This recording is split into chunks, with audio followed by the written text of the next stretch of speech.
Pak Desmond. Itu juga perlu di Pemerintah dan DPR masih membahas rancangan Undang-Undang Kitab Undang-Undang Hukum Pidana atau RUU KUHP. Pembahasan RUU ini masih terbilang cukup alot, pasalnya dari 600 pasal yang termuat setidaknya ada 14 pasal yang dinilai sebagai isu krusial dan kontroversial. Dalam rapat kerja bersama Komisi Hukum DPR 25 Mei lalu, Wakil Menteri Hukum dan HAM menargetkan RUU KUHP bisa selesai dan disahkan pada Juli mendatang. Pembahasan terkait pasal yang dinilai kontroversial sudah direvisi dengan catatan dari berbagai pihak, mulai dari kalangan masyarakat, pakar hukum, hingga tata negara.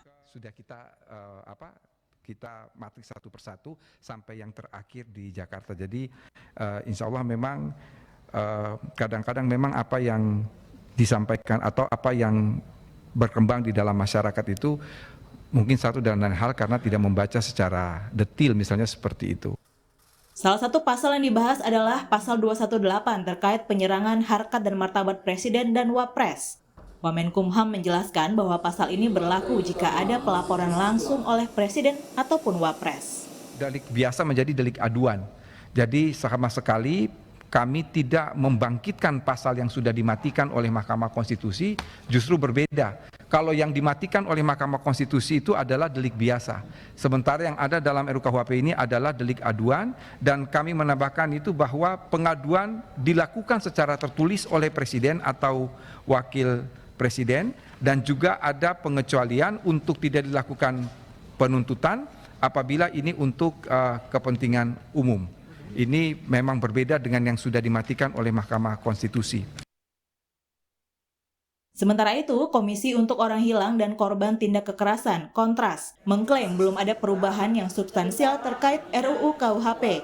Masih ada beberapa pasal yang bermasalah dan belum menemui titik temu jelang pengesahan ini. Kontras berpandangan RUU KUHP memiliki gejala seperti Undang-Undang Omnibus Law. Tidak ada akses bagi masyarakat maupun organisasi masyarakat sipil untuk memberikan masukan.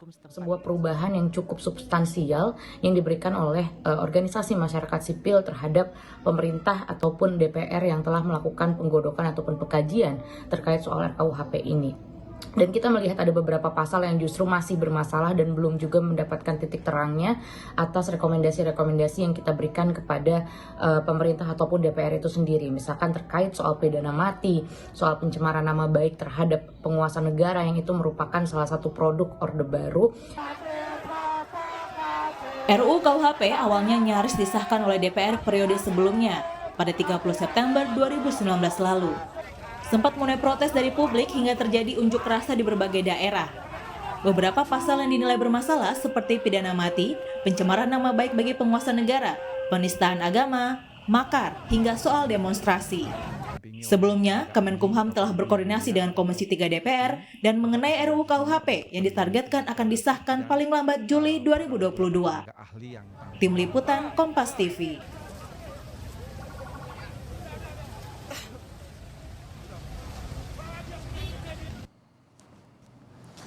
Saudara, bagaimana kelanjutan pembahasan RUU KUHP hingga saat ini? Akankah bisa sesuai target untuk disahkan paling lambat Juli nanti? Kita akan bahas bersama Dahana Putra, Pelaksana Tugas Dirjen Peraturan Perundang-undangan Kementerian Hukum dan HAM.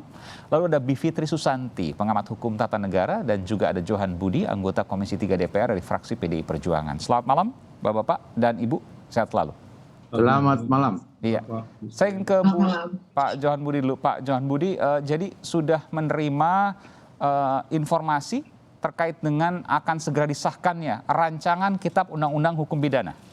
Ya, jadi terakhir ada konsinyering ya yang dilakukan oleh Komisi 3 dengan pihak pemerintah dari Menkumham. Waktu itu hadir juga Menkumham untuk mendiskusikan secara detail. Ada 14 tadi sudah sampaikan oleh Aiman, ada 14 pasal yang yang krusial ya.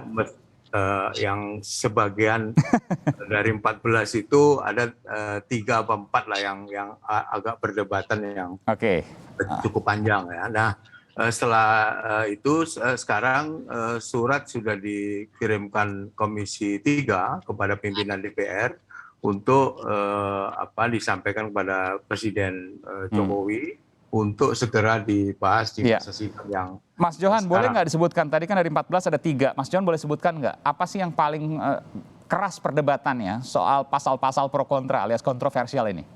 Yang kemarin yang mengemuka itu yang tadi juga sempat disebut juga oleh Wamenkumham ya, Iya. mengenai penyerangan harkat dan martabat presiden dan wakil presiden. Kemudian definisi terkait dengan contempt of court itu juga kemarin dibahas juga dalam considering ya, Ya. dalam kaitan dengan Diperluas 14 kabarnya ya. seperti itu ya? Ya, betul. Oke, betul. baik. Ini Aiman lebih paham daripada saya. Enggak, saya minta keterangan dari Mas Johan. Silakan. Yang ketiga? Kemudian berkaitan dengan penodaan agama. Ya. Ini juga agak lama debatnya gitulah kira-kira. Tetapi kemarin hasil considering yang kemudian mengemuka akhirnya ada kesepakatan untuk membicarakan lebih lanjut ya. Tadi seperti saya sampaikan, Komisi 3 sudah mengirimkan ke pimpinan DPR untuk mengirimkan surat kepada Pak Presiden untuk segera dibahas secara intens ya di Komisi 3. Oke, baik. Saya akan mulai ke Pak Dahana kalau gitu. Pak Dahana, tadi disebutkan 3 pasal, masih ada pembahasan keras, pembahasan tajam di DPR. Saya ingin tanya, pertama soal penyerangan harkat dan martabat presiden. Ini kan sudah dibatalkan oleh Mahkamah Konstitusi, kenapa kemudian dimasukkan lagi?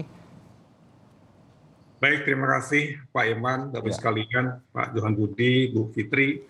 Pertama, selamat Hari Pancasila. Ya, alhamdulillah kita sudah laksanakan. Ini selaras dengan RKUHP. RKUHP itu salah satu adalah ya mengadopsi nilai-nilai Pancasila dan juga konstitusi.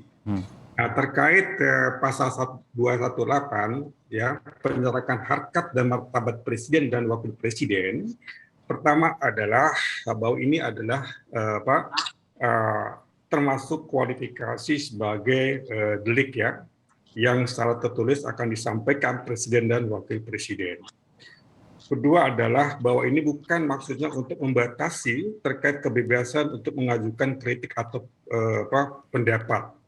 Satu sisi ya kalau dikaitkan, kalau dibandingkan dengan ketentuan dalam KUHP ya dengan RKUHP khususnya terkait penyerahan harkat dan martabat presiden wakil presiden itu beda sekali. Pertama saja dari segi deliknya berbeda. Kedua adalah bahwa presiden dan wakil presiden pun juga ya mencatatkan secara tertulis ya kepada kepolisian atau penyidik Polri di situ. Jadi memang ada bedanya. Harus melapor sendiri maksudnya? Ya, bisa melapor, bisa juga secara tertulis. Secara tertulis maksudnya tidak perlu datang, tapi membuat seperti ya keberatan dan lain sebagainya disampaikan ke pihak kepolisian, begitu? Bisa. Maknanya apa? Presiden adalah kepala negara, kepala pemerintahan yang dipilih oleh sekian juta penduduk Indonesia. Barang tentu kita harus menjaga. Nah, satu sisi adalah bahwa yang dimaksud di sini adalah harus kita bedakan antara menghina dan mengkritik. Maksud di sini adalah yang dipidana adalah yang diancam pidana adalah apabila menyerang harkat dan martabatnya. Misalkan presiden nggak jelas statusnya dari keluarga apa, itu akan menimbulkan suatu masalah. Jangankan presiden, kita pun pada saat kita dituduh seperti itu, kita akan melawan seperti itu. Kedua adalah kalau sifatnya kritik, presiden tidak mampu untuk melaksanakan program kerjanya. Ternyata programnya tidak terlaksana dengan baik, itu tidak ada masalah. Jadi kita bedakan antara menyerang harkat dan martabat ya maupun juga terkait kritik tadi. Saya rasa demikian Pak Iman. Oke, nanti kita akan bahas juga soal penghinaan pengadilan, ya peradilan tadi contempt of court yang diperluas, lalu kemudian juga penodaan agama. Saya ingin ke Mbak Bibip. Mbak Bibip, apa komentar Anda terkait dengan masuknya kembali, hidupnya kembali, ya, yang sudah mati lalu kemudian kembali hidup soal pasal penghinaan presiden atau harkat dan martabat presiden dan wakil presiden? Ya, jadi memang yang dilakukan sekarang seperti membuatnya lebih lebih soft begitu ya, dengan delik aduan dan lain sebagainya. Tapi sesungguhnya kalau kita melihat bagaimana negara-negara demokrasi lainnya di dunia ini, model penghinaan khusus terhadap kepala negara itu sudah tidak diatur lagi. kalau memang ada penghinaan tertentu, tentu saja seorang presiden sebagai warga negara juga bisa melakukan misalnya gugatan perdata sifatnya. Tapi pidana itu lain soal. Karena pidana berkaitan dengan hukum publik begitu ya. Saya harus tanyakan juga, saya lupa tanyakan tadi, saya belum detail juga. Berapa hukumannya maksimal untuk penghinaan harkat dan martabat presiden dan wakil presiden? Mungkin Mbak Bibi tahu? Oh, saya tidak hafal, barangkali Pak Dahana yang lebih Pak Dahana mungkin hafal, mungkin bisa disebutkan dulu. Nampaknya kurang dari 3 tahun ya. Kurang dari 3 tahun, oke. Ya, Mbak Bibi silakan. Iya, tapi saya kira begini. 3 tahun 6 bulan. 3 tahun 6 bulan, baik. Ya, tapi saya kira begini, soalnya adalah apakah ketentuan itu akan membuat warga negara menjadi khawatir untuk memberikan kritik, itu satu. Dan yang kedua, jangan lupa yang namanya pemprosesan oleh aparat penegak hukum juga seringkali mengandung bias. Jadi ada kekhawatiran pasti dari warga negara untuk memberikan kritik. Apa itu yang dimaksud dengan kritik? Saya harus adil juga Mbak Bibi. Begini ya, kenapa saya tanyakan tadi jumlah maksimal hukumannya. Kalau di atas 5 tahun, artinya bisa jadi dalam tanda kutip alat untuk menggebuk pengkritik karena bisa langsung ditahan kalau di atas 3 tahun. 5 tahun, mohon maaf. Tapi ini di bawah 5 tahun. Lalu kemudian harus bersifatnya delik aduan, harus diadukan sendiri oleh presiden dengan datang atau dengan surat. Artinya memang sangat soft sekali, sangat lembut sekali nih. Betul demikian? Betul. Sangat soft itu saya setuju. Cuma saya mau membalikannya ke prinsip dulu, Mas Aiman. Karena secara prinsip tadi, karena bahkan misalnya ada suatu kasus yang terkait dengan aparat penegak hukum. Walaupun saya tidak ditahan, pasti ada rasa kekhawatiran yang luar biasa ya dengan aparat berseragam, kemudian mungkin dipanggil untuk memberikan keterangan dan lain sebagainya. Nah, kekhawatiran itu pasti ada. Tapi saya mau keluar dari soal khawatir atau takut dan lain sebagainya. Tapi secara prinsip dulu, dalam sebuah negara demokrasi yang sudah mapan ya seharusnya hal seperti ini tidak masuk dalam hukum pidana. Bahwa itu bisa menjadi pelanggaran hukum. Penghinaan maksud saya bisa saja karena dalam konteksnya ada perdata antara warga negara dengan warga negara. Tapi pidana itu lain soal. Dan kita mesti ingat dulu KUHP kita mengandung pengaturan seperti itu karena KUHP kita dibuat dalam konteks penjajahan. Betul, Belanda. Jadi sebenarnya itu dulu ditujukannya untuk orang yang menghina Ratu Belanda waktu itu. Kurang lebih seperti itu ataupun perwakilannya. Apakah ini ada kaitan juga?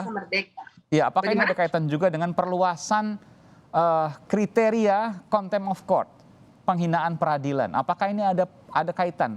Satu sisi penghinaan martabat harkat dan martabat presiden dan wakil presiden dijadikan satu delik hukum. Kemudian juga peradilan juga dijadikan satu delik hukum. Adakah hubungan di antara dua ini menurut Anda, Mbak Bibip? Konteksnya berbeda karena kalau dalam konteks contempt of court itu kaitannya dengan bagaimana kita beracara di pengadilan dan itu nanti ada kaitannya dengan bagaimana hakim akan memutus ya bahkan kita pernah mendengar kasusnya hakim dilempar sendal dan lain sebagainya itu termasuk contempt of court itu berbeda bukan penghinaan terhadap personal hakim tapi terhadap sebuah proses peradilan yang bisa mempengaruhi bagaimana hakim mengambil suatu putusan. Nah, jadi kita mesti melihat konteks itu. Namun tentu saja kita juga mesti melihat lagi sejauh mana pengaturan contempt of court ini sehingga juga tidak terlalu berlebih-lebihan karena sebenarnya dalam Undang-Undang Kekuasaan Kehakiman hal itu juga sudah diatur. Nah, ini yang kita harus perhatikan betul karena dari 4 atau 3 pasal yang kontroversial itu saya kira warga atau masyarakat yang memberikan masukan juga punya argumen yang kuat yang didasarkan pada bagaimana hukum pidana kita dalam masa demokrasi modern sekarang ini tidak memberikan hambatan dan juga betul-betul ditujukan untuk mengatur ketertiban di antara warga negara. Gitu. Jadi bukan untuk mengekang. Iya, saya juga mendapatkan informasi justru dari kalangan aktivis HAM dan lain sebagainya. Ini banyak juga yang mengapresiasi rancangan undang-undang KUHP ini dan meskipun ada catatan ya beberapa hal, tapi udah ada perbaikan yang signifikan, bukan begitu, Bu? Memang ada. Jadi saya kira Pak Dahana dan kawan-kawan di pemerintah itu juga patut diapresiasi, sangat patut diapresiasi karena kami tahu persis beberapa bulan setahun belakangan ini paling tidak banyak sekali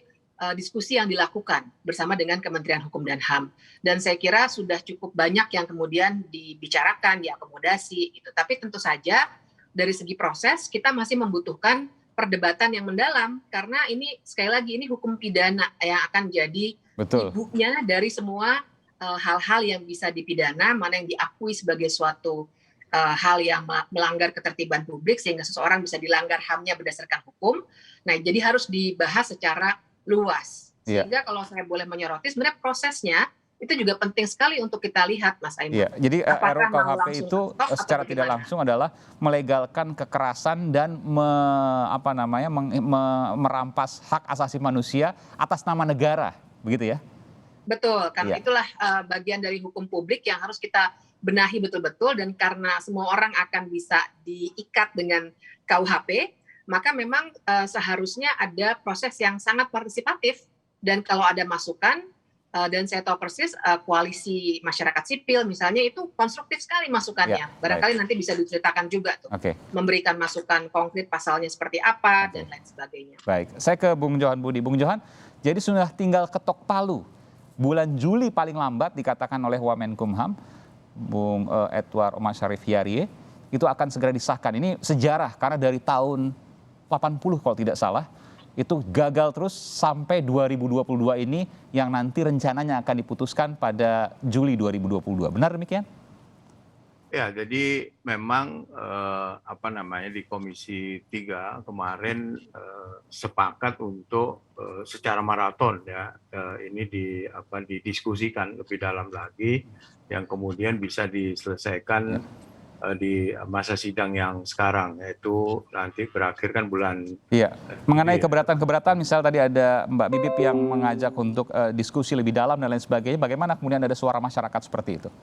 Jadi gini, RUU KUHP ini kebetulan saya waktu itu diskusi di pemerintahan Pak Jokowi yang pertama, saya ada di sana dan saya ikut juga mendengarkan. Itu saya nggak tahu apakah Bu Bivitri ini waktu itu ikut diundang atau tidak, tapi waktu itu ada diskusi yang mendalam juga dengan tokoh-tokoh masyarakat berkaitan dengan beberapa pasal yang sekarang kita diskusikan lagi ini, diantaranya adalah berkaitan dengan waktu itu kan penghinaan ya, istilahnya penghinaan kepada presiden dan wakil presiden, yang kemudian dapat masukan yang banyak diskusi. Waktu itu saya ada di istana, kemudian sudah mau disahkan itu ceritanya, kemudian berbarengan ramai dengan revisi Undang-Undang KPK yang kemudian memunculkan demo yang besar-besaran, akhirnya di-hold. Tidak hanya KUHP, tetapi juga ada beberapa undang-undang yang ikut juga di hold waktu itu. Termasuk Omnibus Law juga. Kita ini kan berapa presiden berganti berapa kali, belum selesai juga.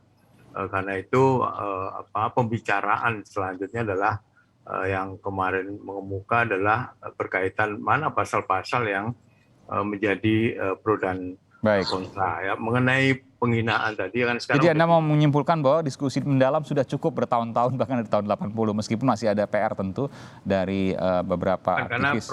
Karena proses membuat undang-undang itu kan bertahap. Jadi waktu itu kenapa tadi saya cerita, jadi proses yang untuk pengambilan keputusan, proses untuk mendengarkan banyak suara itu pernah dilakukan, tidak hanya di zamannya Pak Jokowi, saya kira ketika sebelum Pak Jokowi. Nah sekarang prosesnya adalah yang pro dan kontra saja, itu yang kemudian dibahas secara mendalam. Saya terakhir ke Pak Dahana. Pak Dahana, apa yang ingin Bapak sampaikan kepada publik yang masih ragu dan menolak terkait dengan rancangan KUHP ini? Ini luar biasa, ini kalau seandainya jadi ini sejarah. Puluhan tahun gagal, tapi kemudian tahun 2022 ini kalau jadi nanti ini merupakan sejarah. Bagaimana Anda menyampaikan itu pada publik yang masih ragu, sanksi bahwa hal ini akan memperburuk keadaan?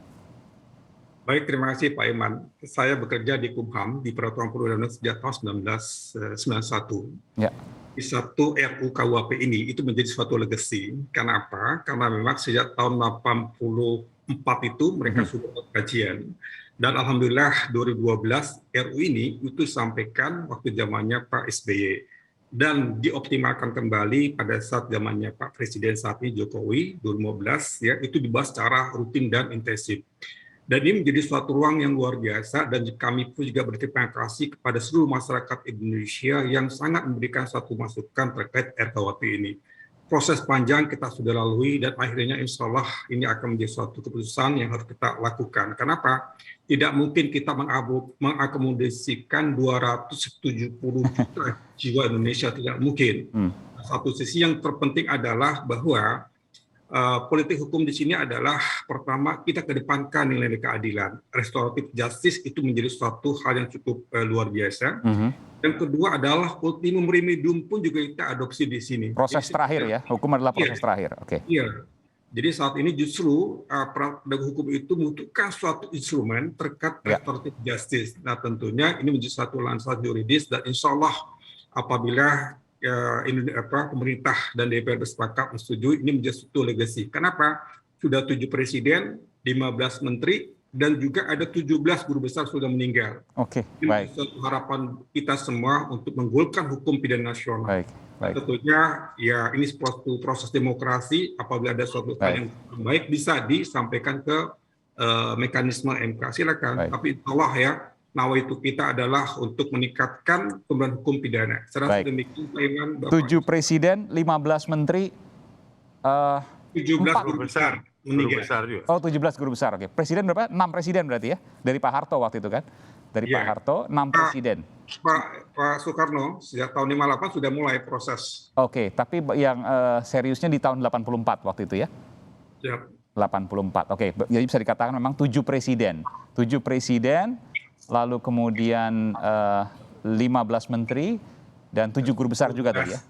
Yang sudah meninggal. Yang sudah meninggal. Ini luar biasa, 40 tahun lebih kemudian menunggu. Nanti kita akan lihat bagaimana apakah Juli 2022 akan disahkan yang menjadi sejarah bagi hukum di Indonesia. Terima kasih. Mas Saiman, boleh sedikit menambahkan? Sudah habis waktunya tapi singkat saja, boleh 30 detik mungkin maksimal. Saya ingin memberi catatan begini, kalau apakah kita butuh KUHP, apakah kita setuju mau ada KUHP nasional, setuju. Tapi saya kira prosesnya itu kan tidak bisa dihitung dari tahun 84. Tapi proses pembahasan berdasarkan Undang-Undang 12 tentang pembentukan peraturan perundang-undangan tetap harus dihadapi secara partisipatif. Jadi jangan ditutup dulu, jangan mutlak gitu. Kalau nggak setuju silakan ke MK. Saya kira bukan begitu caranya, karena kita sebenarnya masih ada waktu untuk membincangkan secara deliberatif. Oke, 1 bulan ya, 1 bulan secara deliberatif ya, demokrasi deliberatif. Ya. Baik, terima kasih Mbak Bibip, Bivitri Susanti, pengajar hukum dari Tata Negara dan juga pengajar hukum di Sekolah Tinggi Jentera. Lalu kemudian Pak Dahana Putra, PLT Dirjen Peraturan Perundang-undangan Kemenkumham, dan anggota Komisi 3 DPR yang juga mantan juru bicara Presiden Jokowi pada 2014-2019, Bung Johan Budi. Terima kasih Bung Johan Budi, Mbak Bibip, dan Pak Dahana. Selamat malam, sehat selalu.